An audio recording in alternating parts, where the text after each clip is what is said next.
like Carlos, I love the word peering, and I won't strike it out. All right.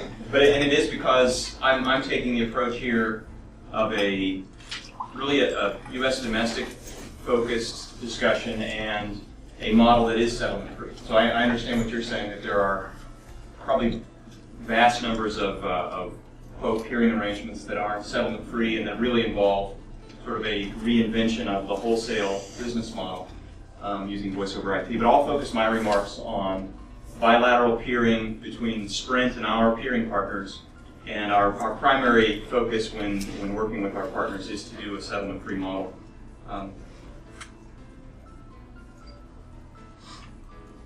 So just a little bit about Sprint.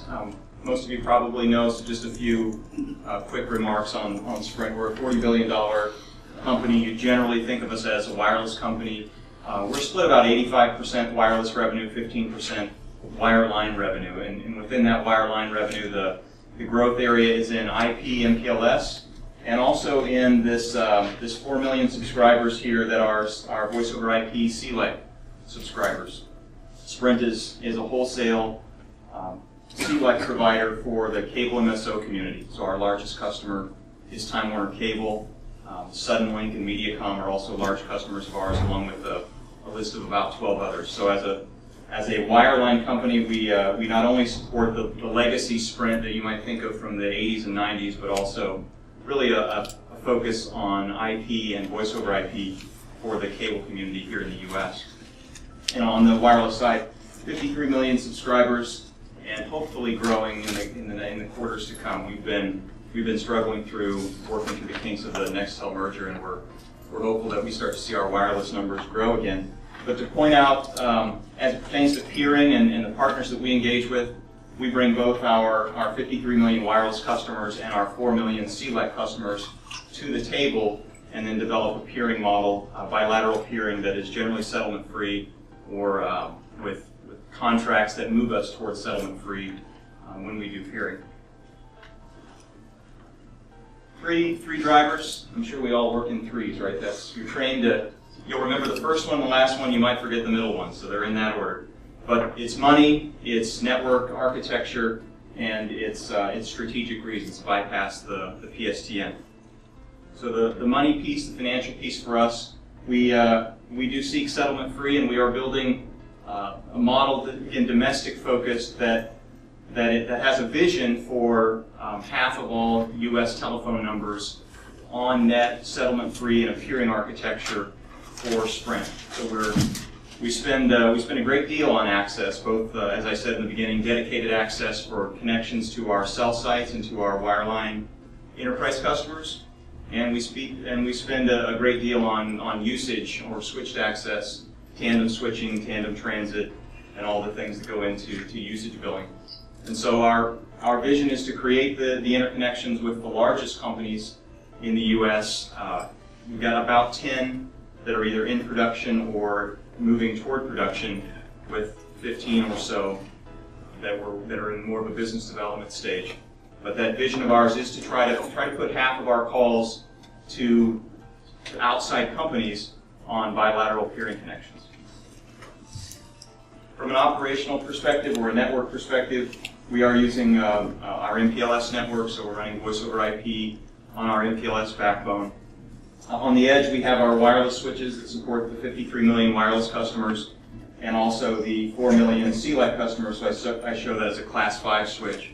Architecturally, our CLEC switches are voice over IP today, and they are directly connected to the MPLS backbone. Our wireless switches are beginning to move toward packet. Probably just a handful of our switches have converted to packet and have SIP trunking, and the rest have a media gateway that sits in between the IP network.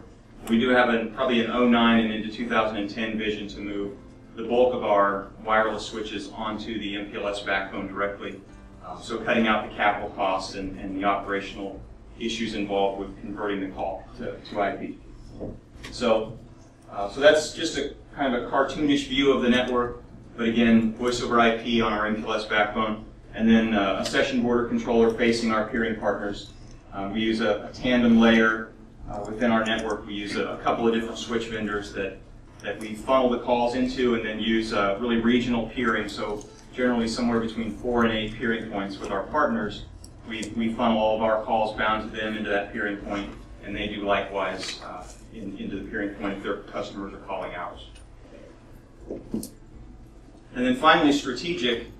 So I've got this data point of 150 million and growing wireless subscribers between AT&T and Verizon/Alltel. So I'll count that merger as in the bank. I think it will be.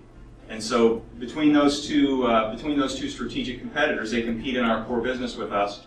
Every time we drop a quarter into the PSTN bank, a pretty decent portion of that goes to Verizon or AT&T.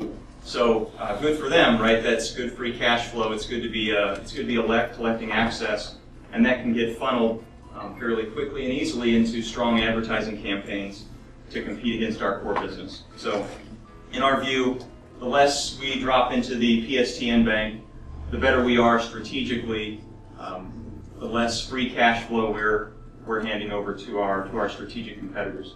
And then second on the strategic picture is just what other peering applications come next besides VoIP. So whether it's SMS peering or some sort of presence, IM, something like that. The things that I'm not in the product lane, but what's out there next can be supported by, in my view, the peering work that we do today. So that's another bullet point on the strategic lane.